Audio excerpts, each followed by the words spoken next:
Antes de comenzar, tú que estás escuchando este relato, me gustaría invitarte a suscribirte a Memorias Históricas. Apóyanos con un like, activa la campanita y únete a nuestra comunidad para seguir rescatando los grandes relatos de la humanidad. El mundo antiguo no murió de golpe. No fue un solo golpe de espada lo que derribó los pilares de la civilización. Fue un proceso lento y doloroso, como una herida que se infecta y nadie se atreve a limpiar. En el siglo V, el Imperio Romano ya no era el gigante que conquistó el Mediterráneo. Era un cuerpo viejo y cansado que intentaba mantener sus extremidades unidas mientras el frío del norte empezaba a calar en los huesos. Los ciudadanos en las ciudades ricas seguían pensando que el orden era eterno. Creían que las murallas no solo separaban naciones, sino que separaban a los hombres de las bestias. Pero más allá del río Danubio, el horizonte estaba cambiando de color. No era el cambio de estación, era el polvo levantado por miles de jinetes que no conocían el descanso. Los hunos habían llegado, un pueblo que parecía brotar de la misma tierra de las estepas de Asián para los cronistas de la época. Estos hombres no eran humanos. Decían que sus rostros eran cicatrices andantes y que sus piernas estaban deformadas de tanto vivir sobre el caballo. Decían que no comían carne cocinada, sino que la ablandaban bajo sus sillas de montar mientras galopaban en él. Miedo es el mejor arquitecto de leyendas, y el miedo a los hunos estaba construyendo el mito de un monstruo antes de que el monstruo siquiera hablara. En medio de ese pueblo de sombras nació Atila. No nació en un trono, porque los hunos no entendían la política de la misma forma que los romanos. Para ellos el poder no era una herencia de sangre que se recibe sentado. El poder era algo que se demostraba cada mañana cuando el sol salía y había que decidir hacia dónde se movía el campamento. Atila creció en un ambiente donde el silencio era una virtud y la observación era la única forma de mantenerse con vida. Mientras los niños romanos aprendían retórica y filosofía, Atila aprendía a leer el movimiento de la hierba y el estado de ánimo de sus guerreros. Su ascenso no fue un camino de rosas. Tuvo que compartir el mando con su hermano Bleida. Eran dos fuerzas opuestas, intentando dirigir un mismo arco. Bleida disfrutaba del lujo que el oro romano empezaba a filtrar en sus tiendas. Se dejaba seducir por los regalos de Constantinopla y las promesas de los embajadores que hablaban con lengua de serpiente. Atila, en cambio, miraba el oro y solo veía una debilidad. Si los romanos pagaban, era porque tenían miedo, y si tenían miedo, era porque ya sabían que no podían ganar en el campo de batalla. Atila no quería ser un invitado en la mesa de Roma, quería ser el dueño de la mesa. La relación entre los dos hermanos se fue tensando como la cuerda de un arco a punto de romperse. Atila entendía que un pueblo con dos cabezas no puede morder con fuerza. En el año 445, la historia dio un giro oscuro. Bleida murió en circunstancias que nadie se atrevió a cuestionar demasiado en público. Se habló de accidentes de caza y de la voluntad de los dioses, pero todos sabían la verdad. Atila se había quedado solo en la cima, y desde esa altura, su mirada se posó sobre el mapa de Europa con una ambición que el mundo no había visto desde los tiempos de Alejandro Magno. Lo primero que hizo Atila fue poner orden en su propia casa. Unificó a las tribus, no solo con el miedo, sino con una visión. Les prometió que el mundo entero sería su pastizal, que las ciudades de piedra que se burlaban de los nómadas terminarían pidiendo clemencia de rodillas. Bajo su mando, los hunos dejaron de ser una banda de saqueadores para convertirse en una máquina de guerra disciplinada. Desarrollaron el arco, compuesto una tecnología que permitía disparar flechas con la potencia de una lanza desde un caballo en pleno galope. Era la artillería de la antigüedad y nadie tenía respuesta para ella. El Imperio Romano de Oriente fue el primero en sentir el verdadero peso de su mano. Constantinopla era la ciudad más rica del mundo, pero su ejército estaba disperso y sus generales estaban más preocupados por la política que por la defensa. Atila cruzó el Danubio, y lo que siguió fue una carnicería que dejó las tierras de los Balcanes en silencio durante décadas. Ciudad tras ciudad cayeron bajo el asedio de un hombre que no entendía la palabra rendición. Los romanos, horrorizados, empezaron a llamarlo el azote de Dios. Creían que Atila no era un conquistador común, sino un castigo divino enviado para purgar sus pecados. Atila disfrutaba de ese nombre. Entendía que la guerra psicológica es tan importante como la espada. Dejaba que los rumores corrieran. Dejaba que dijeran que donde su caballo pisaba la hierba, no volvía a crecer. Se volvió un maestro en el arte de la extorsión. No destruía todas las ciudades, porque necesitaba que alguien siguiera produciendo el oro que él exigía. Se convirtió en el mayor recaudador de impuestos que el imperio había tenido jamás, pero con la diferencia de que su recibo era una amenaza de muerte. Pero Atila no era solo un guerrero brutal, era un diplomático astuto que sabía jugar con las debilidades del enemigo. Sabía que Roma y Constantinopla se odiaban. Sabía que los generales romanos estaban dispuestos a traicionarse entre ellos por un poco de poder. Atila se sentaba en su tienda de fieltro, vistiendo ropas sencillas y comiendo en platos de madera, mientras los embajadores romanos llegaban cargados de vajillas de plata y túnicas de seda. Era su forma de decirles que sus lujos no tenían valor para él, que mientras ellos se preocupaban por el brillo de las cosas, él se preocupaba por la esencia del poder. En este primer capítulo de su leyenda, Atila dejó claro que el viejo orden había terminado. Ya no se trataba de pequeñas incursiones en la frontera. Se trataba de un cambio de era. El hombre que venía de la nada estaba redibujando el destino de la humanidad con la punta de una flecha. Y lo que Roma no sabía es que lo peor estaba por llegar.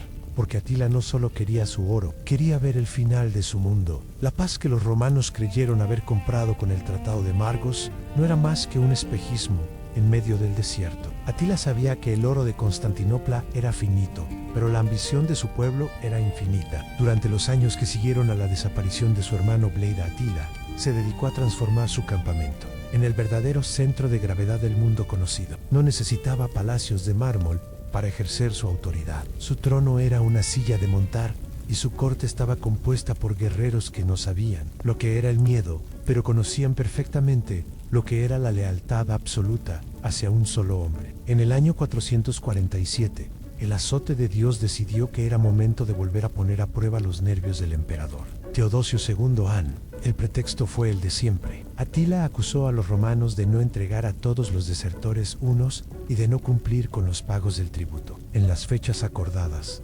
Pero la realidad era mucho más sencilla. Atila olía la debilidad. Sabía que las legiones romanas estaban ocupadas en otros frentes y que las defensas del Danubio estaban más descuidadas de lo que los informes oficiales admitían. Así que dio la orden de marchar y la tierra volvió a temblar bajo los cascos de miles de caballos, hambrientos de gloria y botina. Esta vez no fue una simple incursión de saqueo, fue una invasión en toda regla. Los hunos no se detuvieron ante las fortalezas fronterizas, las rodearon o las aplastaron con una velocidad que dejó a los generales romanos paralizados. Atila introdujo algo que los bárbaros rara vez dominaban, la ingeniería de asedio. Utilizaron arietes y torres móviles que los prisioneros romanos y griegos se vieron obligados a construir bajo amenaza de muerte. Ciudades que se consideraban inexpugnables, como Marcianópolis, cayeron en cuestión de días. Los informes que llegaban a Constantinopla hablaban de una marea de flechas que oscurecía el sol y de guerreros que peleaban con una furia que parecía venir del mismo infierno. El pánico se apoderó de la capital del imperio. Teodosio mandó a su mejor ejército para detener el avance, pero Atila los estaba esperando en las orillas del río Utus. Fue una batalla brutal, donde no hubo espacio para la táctica elegante de los libros de texto. Fue un choque de voluntades. Los hunos cargaban una y otra vez fingiendo retiradas para romper las formaciones romanas y luego volvían con más fuerza por los flancos.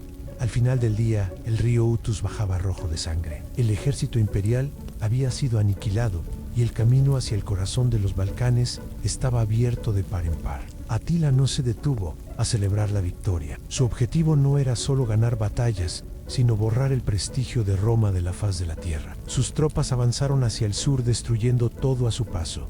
70 ciudades fueron arrasadas. Algunas de ellas fueron borradas de tal manera que hoy en día los arqueólogos apenas pueden encontrar sus cimientos. No era crueldad gratuita, era una estrategia de terror diseñada para que la siguiente ciudad se rindiera antes de ver el primer estandarte de los hunos en el horizonte. Atila quería que el nombre de su pueblo fuera sinónimo de una fuerza de la naturaleza contra la que no se puede luchar. Mientras las ciudades ardían, los embajadores romanos intentaban desesperadamente negociar. Atila los recibía con un desprecio calculado. Los hacía esperar durante días bajo el sol, mientras él se dedicaba a sus asuntos cotidianos. Cuando finalmente les permitía hablar, los interrumpía con sarcasmo, recordándoles que un imperio que tiene que pagar por su vida no es un imperio sino un esclavo que todavía no se ha dado cuenta de su condición. Exigió que el tributo anual se triplicara y que se pagara una indemnización inmediata de 6.000 libras de oro, una cantidad que vació las arcas de Constantinopla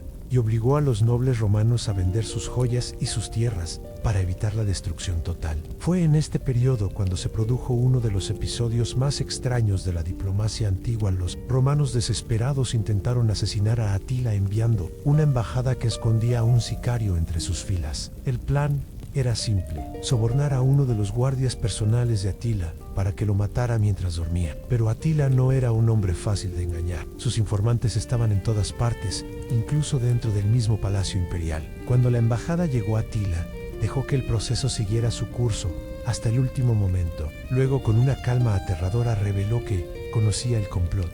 No mató a los embajadores de inmediato. Eso habría sido demasiado sencillo.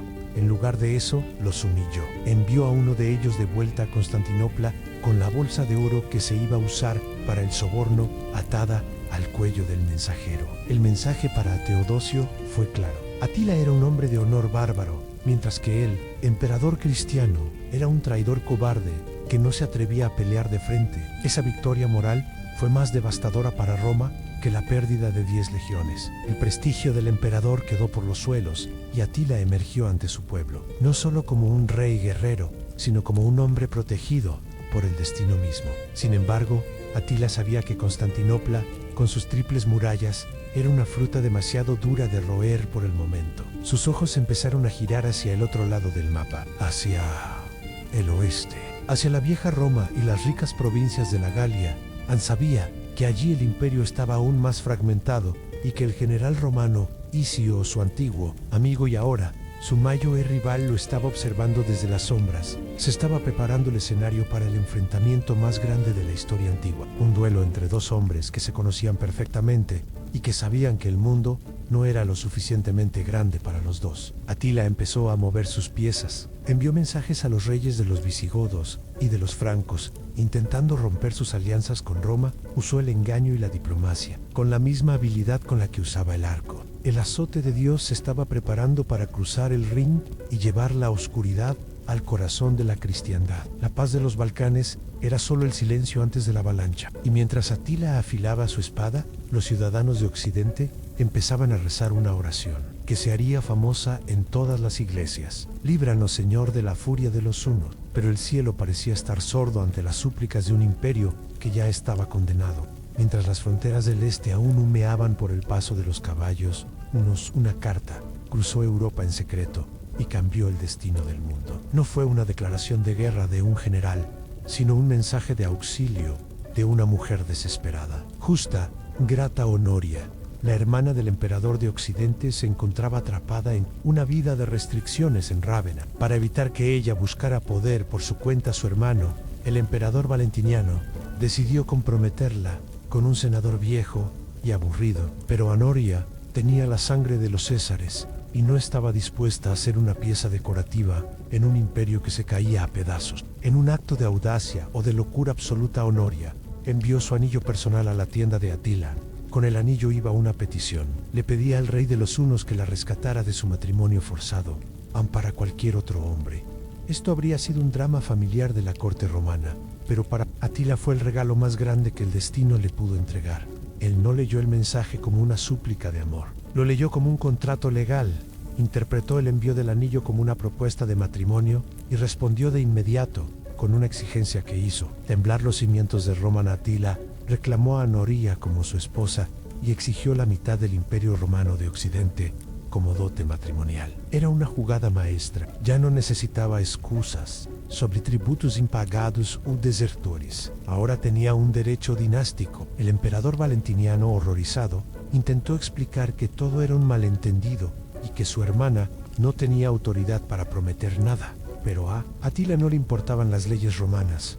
Él ya había tomado una decisión. El pretexto estaba servido y la maquinaria de guerra de las estepas se puso en marcha hacia el oeste. La invasión de la Galia en el año 451 fue algo que Europa no olvidaría en 1000 años. Atila no solo llevaba consigo a sus guerreros hunos, había logrado reunir una coalición masiva de pueblos bárbaros que preferían estar del lado del ganador. Gopidos, ostrogodos y rugios cabalgaban bajo el estandarte del azote de Dios. Era una nación en movimiento, una masa humana de cientos de miles de personas que avanzaba destruyendo todo lo que encontraba a su paso. Las ciudades de la actual Francia empezaron a caer una tras otra. Metz fue arrasada el día de Pascua y los rumores decían que Atila planeaba llegar hasta el Atlántico.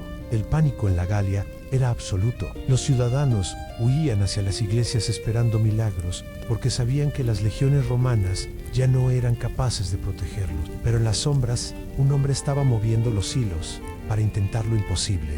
Flavio Aecio, el último gran general romano. Aecio conocía a Atila mejor que nadie. Había vivido entre los hunos como rehén cuando era joven y sabía cómo pensaban y cómo peleaban. Sabía que Roma sola no podía ganar esta guerra. Necesitaba aliados y los buscó en los lugares más inesperados. Aecio tuvo que convencer a los visigodos, sus antiguos enemigos, para que se unieran a él contra la amenaza común. Fue una labor de diplomacia desesperada. Les dio que si Atila ganaba, no habría sitio para nadie más, aunque los hunos no hacían distinciones entre romanos y germanos, porque para Atila todos eran simplemente presas. Finalmente los visigodos, liderados por su rey Teodorico, aceptaron unirse a las legiones. Se formó así una alianza frágil y extraña, una mezcla de soldados romanos, disciplinados, y guerreros bárbaros que solo unos meses antes se estaban matando entre ellos. Atila, mientras tanto, puso sitio a la ciudad de Orleans. Sabía que si esa ciudad caía, el camino hacia el sur estaba libre. Pero Orleans resistió más de lo esperado. Los defensores miraban con desesperación hacia el horizonte, buscando el polvo de las legiones de Isio. Justo cuando las puertas de la ciudad estaban a punto de ser derribadas, el ejército aliado apareció en la distancia. Atila, que no era un tonto, vio que su posición no era favorable para un asedio y decidió retirarse hacia las llanuras abiertas de la Champaña. Buscaba un terreno donde su caballería pudiera maniobrar. El lugar elegido pasaría a la historia como los Campos Cataláunicos. Aquella fue la batalla de las naciones. Se dice que el choque de armas se escuchaba a kilómetros de distancia y que la cantidad de muertos fue tan grande que un arroyo cercano se desbordó por la sangre acumulada. Fue un combate caótico y brutal. El rey Teodorico murió en la carga de caballería, pero su muerte, en lugar de desmoralizar a sus hombres, los llenó de una furia ciega. Los hunos, por primera vez en su historia, se vieron obligados a retroceder y refugiarse en su campamento de carros. Atila se vio rodeado. En un gesto de orgullo extremo, ordenó preparar una pira funeraria con sillas de montar de madera. Si los romanos lograban entrar al campamento, él se quemaría vivo antes de dejarse capturar. El azote de Dios prefería convertirse en ceniza antes que ser exhibido en un triunfo en las calles de Roma. Pero la suerte, o la estrategia política de Isio, jugaron a su favor. Isio permitió que Atila se retirara durante la noche. No lo hizo por piedad. Lo hizo porque sabía que si destruía totalmente a los hunos, los visigodos se volverían demasiado poderosos y Roma volvería a estar en peligro. Atila regresó a sus tierras herido en su orgullo, pero no derrotado. La invasión de la Galia había fallado, pero él todavía tenía su ejército y su ambición intacta. Retiraba por los pasos de los Alpes, ya estaba planeando su siguiente movimiento. Si la Galia se había resistido, entonces el objetivo sería el corazón mismo del imperio, la mismísima Italia. El mundo pensó que los Campos Cataláunicos habían terminado con la amenaza, pero no sabían que Atila era como un animal herido. Y un animal herido es mucho más peligroso cuando se siente acorralado. Muchos pensaron que tras la batalla en las tierras de la Galia, el poder de Atila se había desvanecido. Pensaron que el rey de los hunos regresaría a las estepas para lamerse las heridas y desaparecer en la historia. Que poco conocían el corazón de un hombre que se creía el instrumento del destino. Para Atila la retirada no era una derrota, sino una lección. Había aprendido que los romanos todavía podían pelear si se unían a otros bárbaros. Así que decidió que su siguiente golpe no sería contra las provincias, sino contra la raíz. En el año 452, las campanas de las iglesias de Italia empezaron a doblar con un sonido que anunciaba el fin de los tiempos. Atila cruzó los Alpes en primavera, aprovechando el deshielo. No bajó como un conquistador tradicional, sino como un incendio forestal. La primera ciudad en su camino fue Aquilea. Era una de las ciudades más ricas y estratégicas del norte de Italia, un baluarte que se creía inexpugnable. Sus habitantes confiaban en sus murallas y en el mar que los rodeaba. Pero Atila no tenía prisa. Sabía que el hambre es un arma más efectiva que cualquier ariete. El asedio fue largo y brutal. Los romanos se burlaban desde las almenas diciendo que los hunos no sabían cómo tomar una ciudad de piedra. Pero un día Atila vio a una cigüeña abandonar su nido en una de las torres de la ciudad y llevarse a sus crías lejos de las murallas. Para él, aquello fue una señal de los dioses. Si los animales abandonaban la ciudad es porque la ciudad ya estaba condenada. Ordenó un ataque total, con una furia renovada. Aquilea no solo cayó, fue borrada literalmente del mapa. Los hunos pasaron a cuchillo a la población y prendieron fuego a cada edificio. Se dice que después de que Atila se fue, no quedó piedra sobre piedra, de tal manera que años después era imposible saber dónde había estado la ciudad. El terror se extendió por toda la península itálica como una plaga. Las ciudades vecinas, al ver el destino de Aquilea, no se atrevieron a resistir. Padua, Verona y Milán abrieron sus puertas con la esperanza de que el oro comprara la vida de sus ciudadanos. Atila entró en Milán y se instaló en el palacio real que solían usar los emperadores. Hay una historia que cuenta que Atila vio una pintura en el palacio que mostraba a los emperadores romanos sentados en sus tronos con príncipes bárbaros arrodillados a sus pies.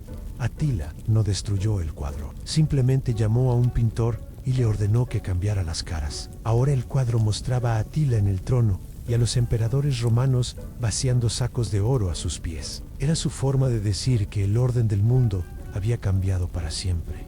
Mientras tanto, en Roma, el pánico era absoluto. El emperador Valentiniano III, el mismo que no pudo controlar a su hermana Honoria, huyó de su residencia y se escondió detrás de las murallas de la ciudad eterna. El gran general Aecio, aquel que lo detuvo en la Galia, esta vez no tenía un ejército suficiente para detener la marea. Las legiones estaban diezmadas y los aliados bárbaros se habían retirado a sus propias tierras. Italia estaba abierta de par en par. El camino hacia Roma estaba libre de obstáculos y el azote de Dios avanzaba, quemando las ricas villas de la aristocracia romana. Parecía que nada podía salvar a la cuna de la civilización. El mundo contenía el aliento, esperando el momento en que los jinetes de la estepa entraran por las puertas de la ciudad de los Césares. Pero entonces ocurrió uno de los encuentros más extraños y debatidos de toda la historia humana. Cerca de la ciudad de Mantua, en las orillas del río Mincio, Atila detuvo su marcha. Frente a él no apareció un ejército con armaduras brillantes. Apareció una pequeña delegación de hombres vestidos de blanco y armados, solo con cruces y fe. A la cabeza de ese grupo estaba el Papa León I.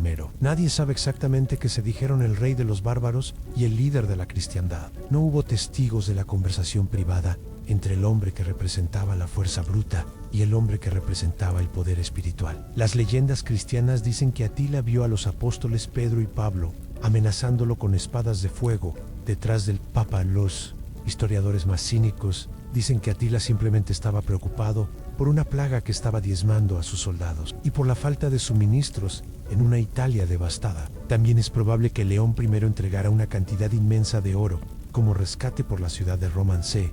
Cual sea la verdad, el resultado fue el mismo. Atila dio media vuelta. El hombre que nunca se detenía decidió retirarse de Italia sin tocar la ciudad de Roma. Fue un milagro para unos y una jugada política inteligente para otros. Atila regresó a sus tierras en la llanura húngara, cargado de tesoros, pero con una espina clavada en el costado. Todavía no tenía a Neria y todavía no había logrado que el imperio se arrodillara por completo de forma permanente. Pero su salud y su suerte estaban a punto de dar un giro que nadie esperaba. Atila regresó a sus cuarteles de invierno para preparar una nueva invasión hacia el este. Pero antes, decidió tomar una nueva esposa, una joven y hermosa mujer llamada Gíldico. Se celebró un banquete masivo que duró días. Se bebió vino romano y se comió carne asada en hogueras gigantescas. Atila, el hombre de hierro, el conquistador de mundos, se retiró a su tienda con su nueva esposa en medio de las risas de sus guerreros. Fue la última vez que lo vieron con vida. A la mañana siguiente, sus guardias, preocupados por el silencio absoluto que salía de la tienda real,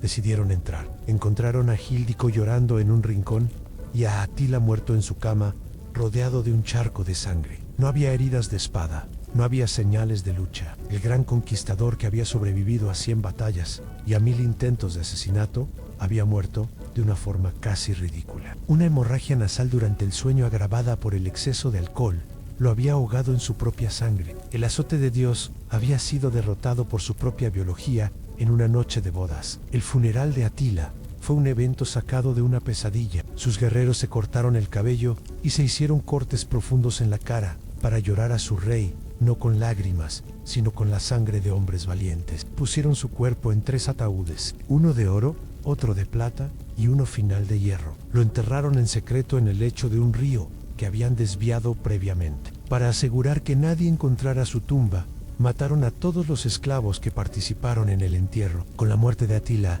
el imperio de los hunos se desintegró casi tan rápido como había surgido. Sus hijos se pelearon entre ellos y las tribus aliadas se rebelaron. Pero el nombre de Atila quedó grabado para siempre en la memoria de Europa. Había demostrado que Roma era mortal. Había empujado al imperio al borde del abismo y aunque no logró tirarlo, dejó las grietas suficientes para que otros terminaran el trabajo años después. El mundo nunca volvió a ser el mismo después de que el polvo de los caballos de Atila se asentara. La sombra del azote de Dios todavía se proyecta sobre las ruinas de las ciudades que una vez creyeron que el orden era eterno.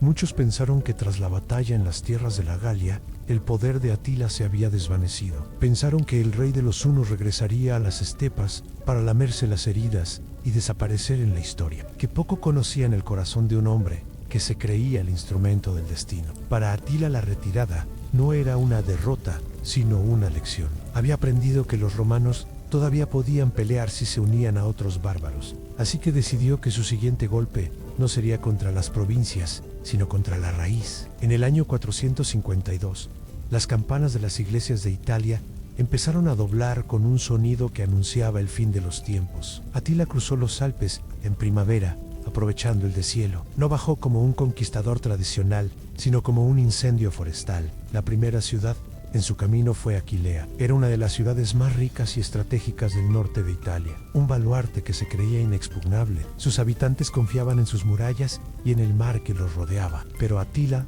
no tenía prisa. Sabía que el hambre es un arma más efectiva que cualquier ariete. El asedio fue largo y brutal. Los romanos se burlaban desde las almenas diciendo que los hunos no sabían cómo tomar una ciudad de piedra. Pero un día Atila vio a una cigüeña abandonar su nido en una de las torres de la ciudad y llevarse a sus crías lejos de las murallas. Para él, aquello fue una señal de los dioses. Si los animales abandonaban las ciudades porque la ciudad ya estaba condenada, ordenó un ataque total, con una furia renovada. Aquilea no solo cayó, fue borrada literalmente del mapa. Los hunos pasaron a cuchillo a la población y prendieron fuego a cada edificio. Se dice que después de que Atila se fue, no quedó piedra sobre piedra, de tal manera que años después era imposible saber dónde había estado la ciudad. El terror se extendió por toda la península itálica como una plaga. Las ciudades vecinas, al ver el destino de Aquilea, no se atrevieron a resistir. Padua, Verona y Milán abrieron sus puertas con la esperanza de que el oro comprara la vida de sus ciudadanos. Atila entró en Milán y se instaló en el palacio real que solían usar los emperadores. Hay una historia que cuenta que Atila vio una pintura en el palacio que mostraba a los emperadores romanos sentados en sus tronos con príncipes bárbaros arrodillados a sus pies. Atila no destruyó el cuadro, simplemente llamó a un pintor y le ordenó que cambiara las caras. Ahora el cuadro mostraba a Atila en el trono y a los emperadores romanos vaciando sacos de oro a sus pies. Era su forma de decir que el orden del mundo había cambiado para siempre. Mientras tanto, en Roma, el pánico era absoluto. El emperador Valentiniano III, el mismo que no pudo controlar a su hermana Honoria, huyó de su residencia y se escondió detrás de las murallas de la ciudad eterna. El gran general Aecio, aquel que lo detuvo en la Galia, esta vez no tenía un ejército suficiente para detener la marea. Las legiones estaban diezmadas y los aliados bárbaros se habían retirado a sus propias tierras. Italia estaba abierta de par en par. El camino hacia Roma estaba libre de obstáculos y el azote de Dios avanzaba, quemando las ricas villas de la aristocracia romana. Parecía que nada podía salvar a la cuna de la civilización. El mundo contenía el aliento, esperando el momento en que los jinetes de la estepa entraran por las puertas de la ciudad de los Césares. Pero entonces ocurrió uno de los encuentros más extraños y debatidos de toda la historia humana. Cerca de la ciudad de Mantua, en las orillas del río Mincio, Atila detuvo su marcha. Frente a él no apareció un ejército con armaduras brillantes. Apareció una pequeña delegación de hombres vestidos de blanco y armados, solo con cruces y fe. A la cabeza de ese grupo estaba el Papa León I.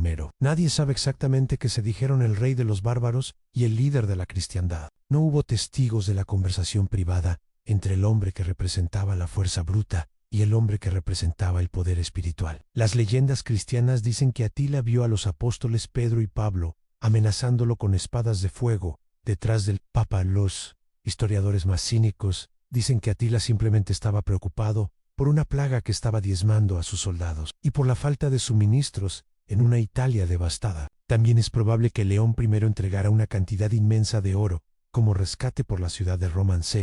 Cual sea la verdad, el resultado fue el mismo. Atila dio media vuelta. El hombre que nunca se detenía decidió retirarse de Italia sin tocar la ciudad de Roma. Fue un milagro para unos y una jugada política inteligente para otros. Atila regresó a sus tierras, en la llanura húngara, cargado de tesoros, pero con una espina clavada en el costado. Todavía no tenía a Anaria, y todavía no había logrado que el imperio se arrodillara por completo, de forma permanente. Pero su salud y su suerte estaban a punto de dar un giro que nadie esperaba. Atila regresó a sus cuarteles de invierno para preparar una nueva invasión hacia el este, pero antes decidió tomar una nueva esposa. Una joven y hermosa mujer llamada Ildico. Se celebró un banquete masivo que duró días. Se bebió vino romano y se comió carne asada en hogueras gigantescas. Atila, el hombre de hierro, el conquistador de mundos, se retiró a su tienda con su nueva esposa en medio de las risas de sus guerreros. Fue la última vez que lo vieron con vida. A la mañana siguiente, sus guardias, preocupados por el silencio absoluto que salía de la tienda real, decidieron entrar. Encontraron a Híldico llorando en un rincón y a Atila muerto en su cama, rodeado de un charco de sangre. No había heridas de espada. No había señales de lucha. El gran conquistador, que había sobrevivido a 100 batallas y a 1000 intentos de asesinato, había muerto de una forma casi ridícula. Una hemorragia nasal durante el sueño, agravada por el exceso de alcohol, lo había ahogado en su propia sangre. El azote de Dios había sido derrotado por su propia biología en una noche de bodas. El funeral de Atila fue un evento sacado de una pesadilla. Sus guerreros se cortaron el cabello y se hicieron cortes profundos en la cara para llorar a su rey, no con lágrimas, sino con la sangre de hombres valientes. Pusieron su cuerpo en 3 ataúdes, uno de oro, otro de plata y uno final de hierro. Lo enterraron en secreto en el lecho de un río que habían desviado previamente. Para asegurar que nadie encontrara su tumba, mataron a todos los esclavos que participaron en el entierro. Con la muerte de Atila, el imperio de los hunos se desintegró casi tan rápido como había surgido. Sus hijos se pelearon entre ellos, y las tribus aliadas se rebelaron. Pero el nombre de Atila quedó grabado para siempre en la memoria de Europa. Había demostrado que Roma era mortal. Había empujado al imperio al borde del abismo, y aunque no logró tirarlo, dejó las grietas suficientes para que otros terminaran el trabajo años después. El mundo nunca volvió a ser el mismo después de que el polvo de los caballos de Atila se asentara. La sombra del azote de Dios todavía se proyecta sobre las ruinas de las ciudades que una vez creyeron que el orden era eterno. La muerte de Atila y la derrota en el río Nidao no fueron el fin definitivo de su estirpe, sino el comienzo de una diáspora dolorosa que cambió la cara de las fronteras romanas para siempre. Cuando el gran ejército de los hunos se fracturó, miles de jinetes se encontraron de repente sin un propósito claro. Ya no eran los señores de la guerra que dictaban términos a los emperadores. Ahora eran refugiados armados, vagando por las tierras que antes habían saqueado. Este periodo de la historia es a menudo olvidado, pero es donde se cocinó el caos que terminaría por derribar definitivamente a la propia Roma unos años después. Denjek, el segundo hijo de Atila, se negó a aceptar que el imperio de su padre se había evaporado. A diferencia de su hermano Hernak, que era más pragmático y prefería negociar con los bizantinos, Denjek mantenía un orgullo ciego que lo llevaba a buscar el conflicto constante. Se instaló en las orillas del Mar Negro, intentando reunir a las tribus dispersas bajo la promesa de que la gloria de Atila volvería a brillar. Pero los tiempos habían cambiado. Los romanos ya no enviaban embajadores con sacos de oro, sino generales con ejércitos renovados y una sed de venganza acumulada durante décadas. Durante años, Denjik lanzó ataques desesperados contra las provincias del Danubio. Sus hombres ya no tenían los caballos ni la logística que Atila había perfeccionado. Peleaban con la furia de los que no tienen nada que perder, pero les faltaba el genio estratégico que su padre poseía. Los cronistas de Constantinopla describen estos encuentros ya no como batallas épicas, sino como cacerías. En el año 469 Denjek fue capturado y ejecutado. Su cabeza fue enviada a Constantinopla y exhibida en una pica en el hipódromo. Fue el acto final de la humillación para la casa de Atila. En el mundo romano finalmente pudo respirar tranquilo, sabiendo que el linaje directo del conquistador ya no tenía quien lo reclamara con fuerza. Pero mientras los hijos morían, la huella de los hunos se filtraba en el sistema romano de una manera mucho más sutil y peligrosa. Miles de guerreros hunos que se habían quedado sin rey decidieron vender sus servicios al mejor postor. Se convirtieron en la guardia personal de los generales romanos. Los mismos hombres que Atila había intentado aniquilar ahora caminaban por las calles de Roma y Constantinopla, protegiendo a los nobles imperiales. Eran conocidos como los bucelarios. Estos soldados trajeron consigo las tácticas de caballería y el uso del arco compuesto que Atila había usado para humillar al imperio. Irónicamente, el ejército romano de los últimos años era en gran medida un ejército de bárbaros protegiendo a ciudadanos que ya no sabían cómo sostener un escudo. Mientras esto sucedía en el sur, en el norte de Europa, se estaba gestando una nueva realidad. Los pueblos que Atila había unificado por la fuerza, como los francos y los burgundios, ahora eran libres de expandirse. La retirada de los hunos dejó un vacío de poder inmenso en el corazón del continente. Sin Atila para frenarlos, estos pueblos empezaron a morder las provincias romanas de la Galia y de Germania con una agresividad que Roma no pudo contener. Podría decirse que Atila fue el catalizador que rompió la represa, y lo que vino después fue la inundación definitiva. El azote de Dios no destruyó Roma directamente, pero le quitó los cimientos que la mantenían firme. En este punto es necesario detenerse y mirar cómo la leyenda de Atila empezó a transformarse en las sombras de los monasterios y en las hogueras de los campesinos. Para la Iglesia Católica, Atila se convirtió en el ejemplo perfecto del castigo divino. Los predicadores usaban su nombre para asustar a los fieles, diciendo que si no se arrepentían de sus pecados, Dios enviaría a otro Atila para quemar sus ciudades. Fue en esta época cuando empezaron a surgir historias fantásticas sobre sus poderes sobrenaturales. Se decía que Atila no dormía, que podía hablar con los lobos y que su espada de Marte le permitía ver el futuro en los reflejos de la sangre de sus enemigos.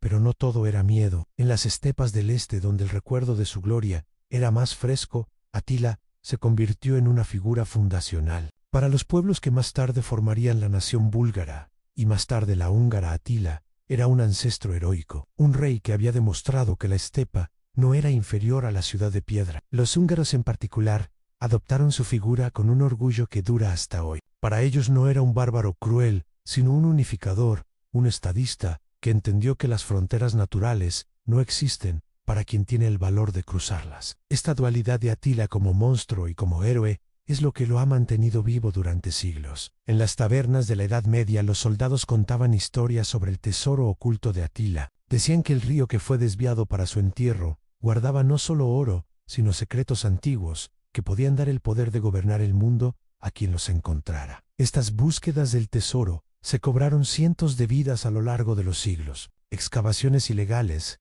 túneles colapsados y hombres que perdieron la razón buscando el lecho de un río que el tiempo y los sedimentos ya habían ocultado para siempre. Incluso la muerte de Atila se volvió un misterio de conspiración. Aunque la versión oficial hablaba de una hemorragia nasal, pronto surgieron teorías de que su nueva esposa, Quildico, era en realidad una agente de los romanos enviada para envenenarlo, o que sus propios generales, temiendo su ambición infinita, decidieron que el mundo estaba mejor sin él. Lo cierto es que su muerte fue tan repentina que nadie pudo aceptarla como algo natural. Un hombre que se enfrentó a imperios no podía morir simplemente por un sangrado en la nariz. La humanidad siempre necesita que sus villanos mueran de forma épica, y Atila, en su muerte, le robó al mundo ese espectáculo final.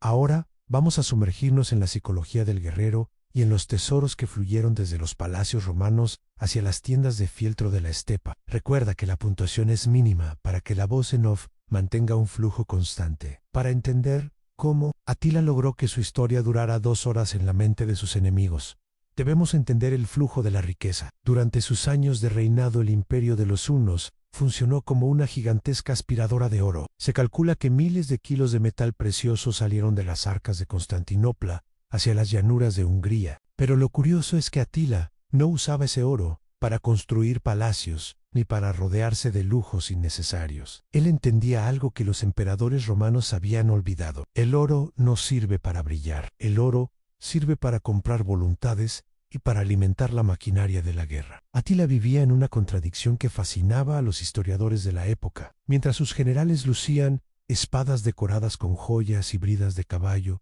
chapadas en oro, el rey de los hunos vestía ropas de lana sencilla que apenas se distinguían de las de un guerrero común. Comía en platos de madera y bebía en copas de madera, mientras sus invitados romanos eran servidos en vajillas de plata pura, Esta era su táctica psicológica más poderosa. Al renunciar al lujo demostraba que él estaba por encima de las cosas materiales.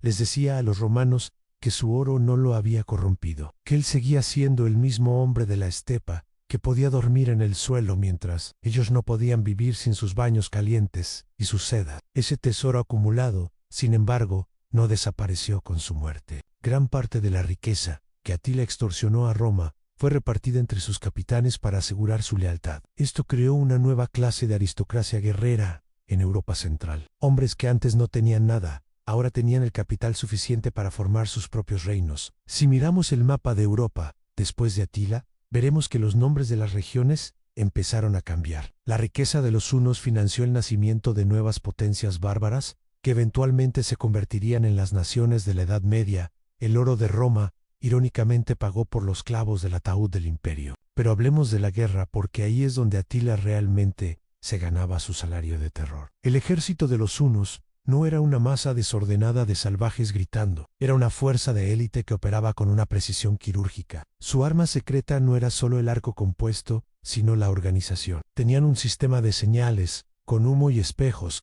que les permitía comunicarse a través de kilómetros de distancia. Podían rodear a un ejército romano antes de que los generales enemigos terminaran de desplegar sus filas. Eran los maestros de la guerra de movimiento. Atila sabía que una ciudad se puede reconstruir, pero un ejército destruido es una pérdida que un imperio no puede recuperar fácilmente. Además, Atila perfeccionó el uso de los espías. Tenía informantes en casi todas las cortes de Europa. Sabía que general romano estaba peleado con su esposa y que obispo estaba dispuesto a vender secretos a cambio de protección. Los embajadores que visitaban su campamento se sorprendían al ver que Atila conocía detalles íntimos de la política de Constantinopla, que se suponía que eran secretos de Estado. Esta red de inteligencia le permitía atacar siempre en el punto más débil, en el momento más inoportuno. No era solo fuerza bruta, era un juego de ajedrez donde Atila siempre movía dos piezas, mientras Roma apenas intentaba entender las reglas. Cuando Atila murió, se dice que el secreto de sus tesoros personales fue enterrado con él.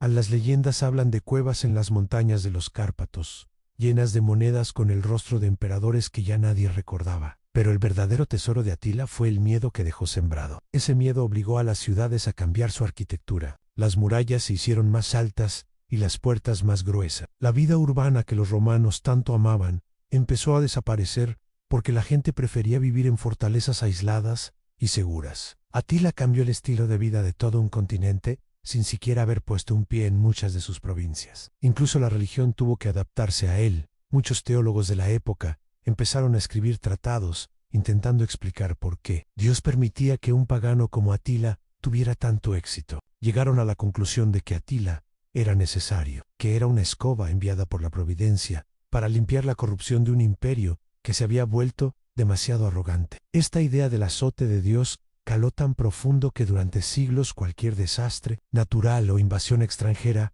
era comparada con los días de Atila. Su nombre se convirtió en la unidad de medida para el sufrimiento humano. Hoy, cuando miramos hacia atrás, vemos a Atila no solo como un hombre, sino como un fenómeno meteorológico. Fue una tormenta que pasó sobre Europa y dejó el terreno limpio para que creciera algo nuevo. No fue un constructor de catedrales, ni un legislador.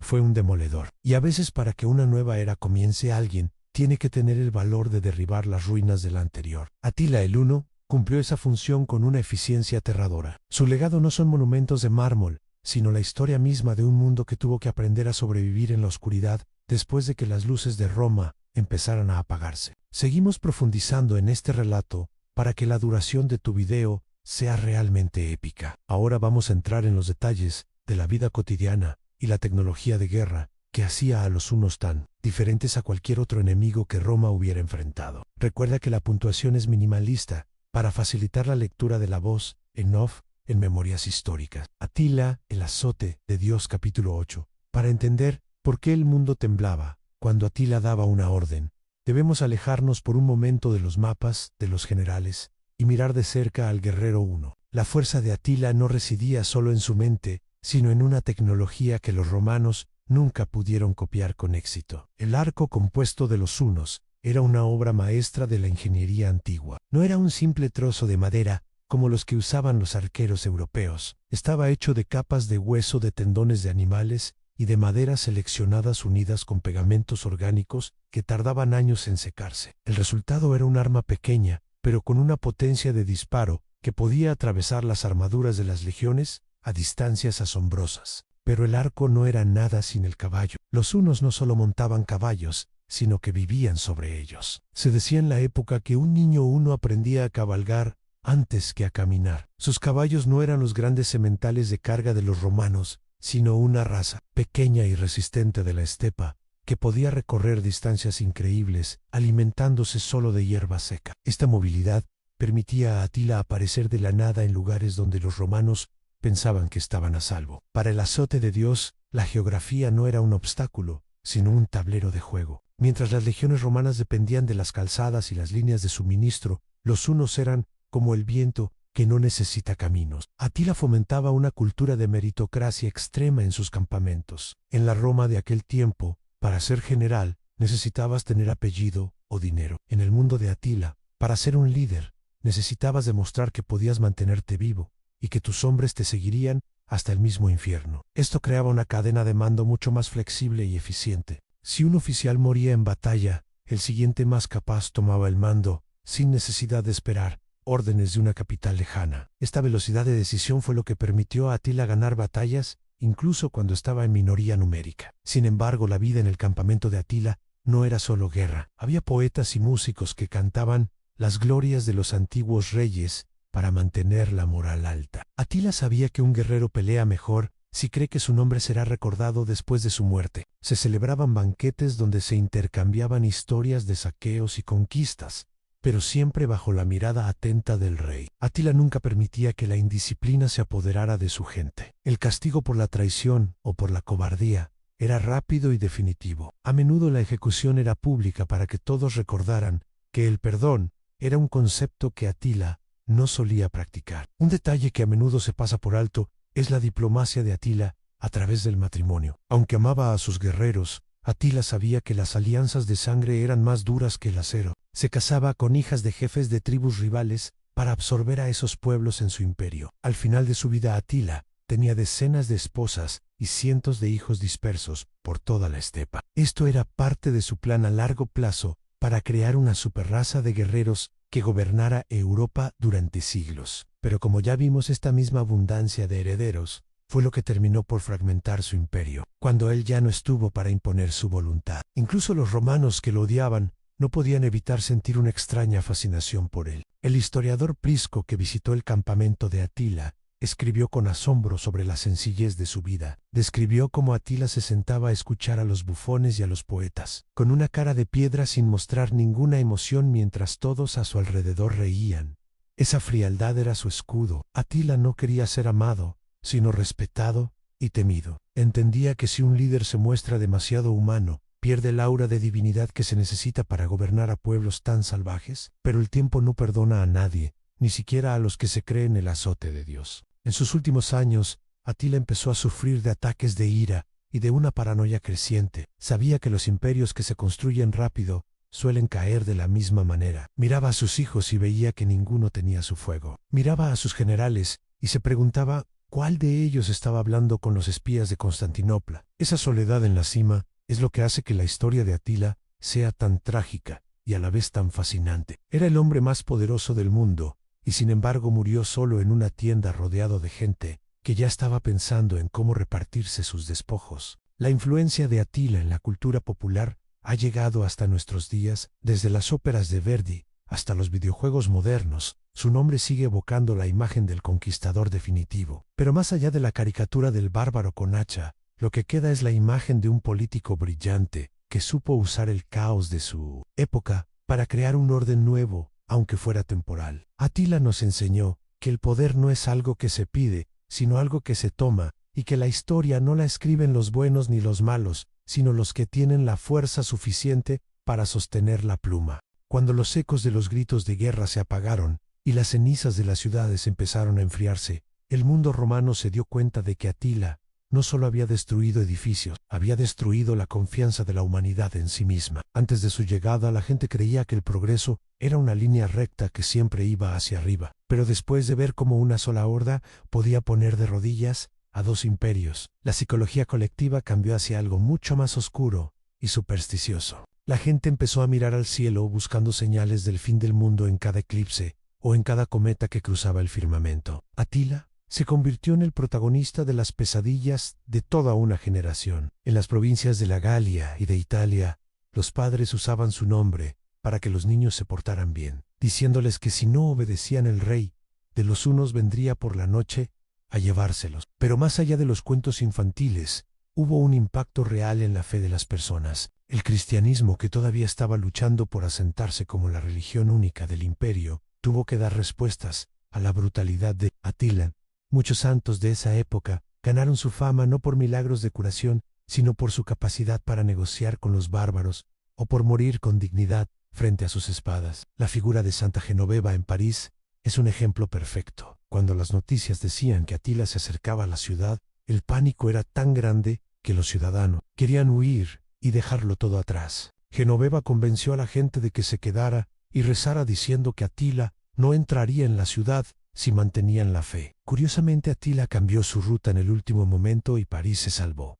Para los romanos, esto fue una intervención divina. Para Atila fue simplemente una decisión logística. Pero esto nos demuestra cómo la figura de un solo hombre podía elevar o destruir la moral de naciones enteras. Mientras tanto, en las estepas, el vacío que dejó Atila empezó a ser llenado por leyendas cada vez más extrañas. Se decía que sus guerreros más leales, al enterarse de su muerte, no solo se cortaron la cara con espadas, sino que se sacaron los ojos para no tener que ver un mundo donde su rey no existiera. Estas historias de lealtad extrema alimentaron la idea de que los hunos no eran hombres comunes, sino una especie de demonios vinculados por un pacto de sangre. Esta deshumanización del enemigo fue lo que permitió a los romanos escribir crónicas tan terribles sobre ellos, pero también fue lo que hizo que el mito de Atila creciera hasta volverse incontrolable. Pero hablemos del destino de las riquezas que Atila acumuló en su capital secreta. Se dice que en las llanuras de Hungría existía una ciudad hecha completamente de madera, con palacios tallados de forma exquisita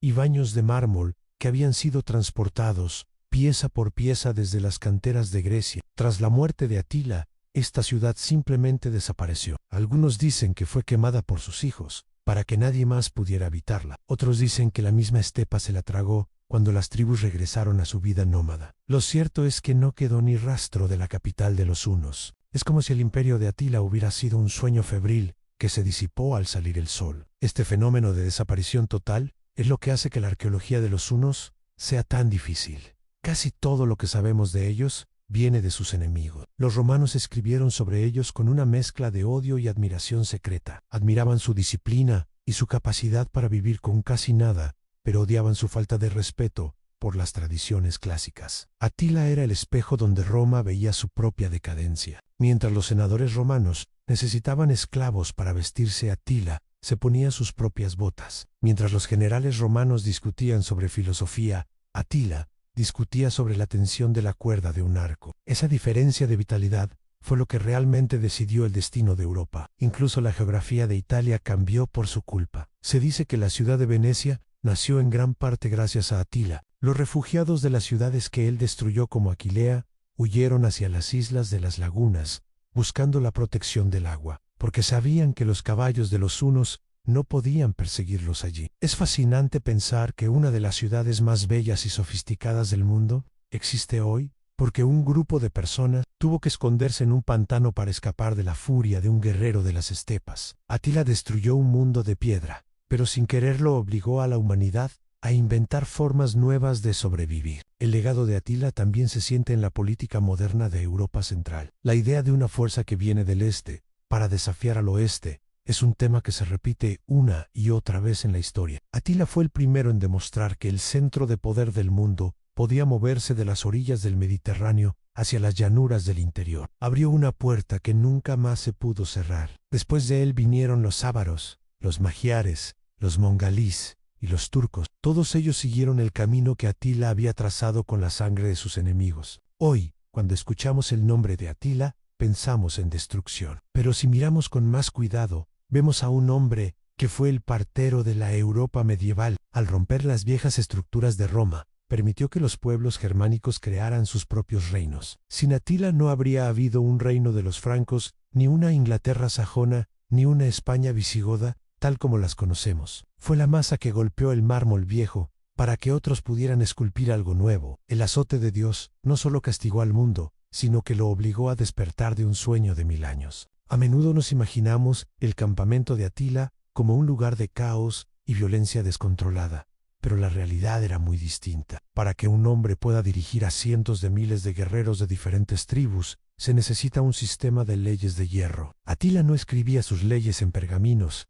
ni las discutía en un senado, pero sus decretos eran absolutos, y su justicia era conocida por ser ciega y rápida. En el mundo de los hunos la traición no se castigaba con la cárcel, porque no tenían cárceles. Se castigaba con la muerte inmediata, a menudo de formas que hacían que hasta los soldados más veteranos apartaran la mirada. Un aspecto fascinante de su gobierno era la protección que ofrecía a quienes juraban lealtad. Se cuenta que muchos ciudadanos romanos preferían vivir bajo el mando de Atila que bajo el de sus propios emperadores. ¿Por qué ocurriría algo así? La respuesta es simple y a la vez dolorosa para el orgullo de Roma.